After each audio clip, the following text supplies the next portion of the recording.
સહારા દરવાજા પાસે રેલવે ગરનાળાના કામને કારણે સર્જાતી ટ્રાફિકની સમસ્યાને ધ્યાનમાં રાખીને સુરત ટ્રાફિક પોલીસ દ્વારા મોટો નિર્ણય લેવામાં આવ્યો છે.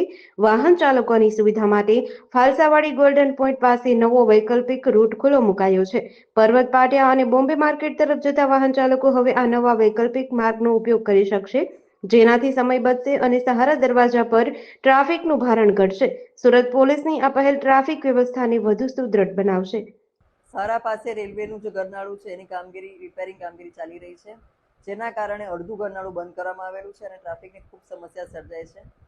આ ધ્યાને રાખીને સુરત શહેર ટ્રાફિક પોલીસ દ્વારા એક વૈકલ્પિક રૂટ નવો નક્કી કરવામાં આવેલો છે, જે અંતર્ગત આ જે સહારા દરવાજાથી દિલ્હી ગેટનો જે બ્રિજ બની રહ્યો છે એમાં વચ્ચે મૈદરપુરા પોલીસ સ્ટેશન આવે છે, એની સામે ફાલસાવાડી પાસે એક ગોલ્ડન પોઈન્ટ આવે છે, ત્યાં એક કટ આપી અને એ કટ પાસેથી ટુ વ્હીલ વાહનો અને ફોર વ્હીલ વાહનો એ કટનો ઉપયોગ કરી અને સીધા બોમ્બે માર્કેટ ઓવરબ્રિજ થઈ અને એ લોકો પરોત પાટી અને જૂની બોમ્બે માર્કેટ તરફ જઈ શકશે.